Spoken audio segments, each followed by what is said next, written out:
When you picture powerful queens from the 1500s, who comes to mind?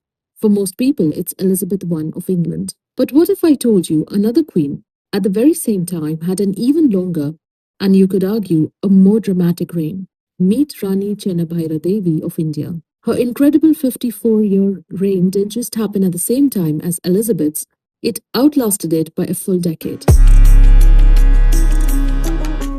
Today, we're diving into the incredible story of a 16th century queen you've probably never heard of. She built a massive empire on a tiny spice, stared down a colonial superpower, and ruled longer than the famous Queen Elizabeth I. Let's talk about the Pepper Queen of India. How on earth did this formidable ruler, who has been almost completely overlooked by mainstream history, manage to hold on to power for more than half a century? For 54 years, from 1552 all the way to 1606, she governed a thriving kingdom along India's southwestern coast. Now, this was an era of cutthroat competition, and she navigated the incredible complex politics of the time with breathtaking skill. Her influence and power was so huge that even her biggest European rivals, the Portuguese, had a special name for her. They called her Rainha da Pimenta, which means the Queen of Pepper. And that title tells you everything you need to know about the source of her power. She didn't just trade in pepper, she built a true pepper empire. It was a masterclass in how a single highly sought after commodity could not only create a kingdom but also fund its defense. The scale of her operation was just staggering. Portuguese records from that time estimated that her lands produced 40% of India's entire pepper supply. Let that sink in. She wasn't just another player in the global spice trade. In many ways, she was the market. Even her biggest competitors had to admit that her pepper was the best. They described it as thicker, heavier, and spicier than anything else available. This premium product meant she could demand the highest prices from buyers all over the world. But she was way too smart to rely on just one thing. She turned her ports into booming international hubs. While all these valuable spices and sandalwood flowed out, she was strategically importing the absolute essential. Of course, when you're that successful, you're bound to attract some unwanted attention. Her economic dominance put her on a direct collision course with the most aggressive colonial power in the region, Portugal. Portugal's primary weapon of control was something called the Carta system.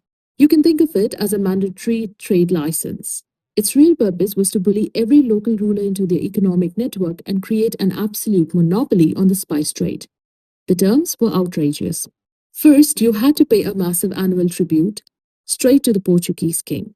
And second, you had to kick out every other foreign trader from your ports. This wasn't a business deal, it was a demand for surrender. The Rani's answer was simple and direct. She flat out refused, making it clear that her ports would remain free and open to anyone who was willing to trade fairly and pay her local taxes. This defiance meant war. When the Portuguese attacked her main fortress in 1559, her army sent them packing. But she wasn't just sitting back and waiting for attacks. In 1570, she went on the offensive, bringing together an alliance of Indian rulers to try and drive the Portuguese out for good. And make no mistake, she was a serious military threat. In their own chronicles, the Portuguese admitted to losing 300 soldiers in that campaign. That was a catastrophic loss for them at the time, and it forced them to pull back from her lands entirely. Her strategic mind earned her the grudging respect of her enemies. One Portuguese commander actually wrote to his king, warning him to deal with her most carefully and diplomatically. They had learned the hard way that she was not a ruler you could simply push around. But a great reign isn't just about battles and trade. The incredible peace and prosperity she fought for allowed her to build something even more lasting. She used the immense wealth from her trade empire to become a major patron of the arts and a prolific builder. Even though she was a devout Jain, her rule was marked by tolerance and inclusivity. She funded the construction of magnificent Jain temples, but she also paid to renovate Hindu temples. She gave refuge to people fleeing religious persecution in nearby Goa, and her court became a haven for brilliant scholars and poets. In the end, it wasn't a foreign superpower that brought her down. After 54 years on the throne, around the year 1606, she was finally captured by a rival Indian dynasty and sadly died while imprisoned. Why is it so important that we tell her story today? Because her life provides a powerful and necessary correction to the version of world history that most of us were taught in school. Just look at her accomplishments. Militarily, she successfully fought off a major European colonial power. Economically, she dominated a crucial part of global trade. And culturally, she nurtured a tolerant, thriving society. By any standard, she was a world-class leader. Her story is a vital reminder that the 16th century wasn't just about European expansion.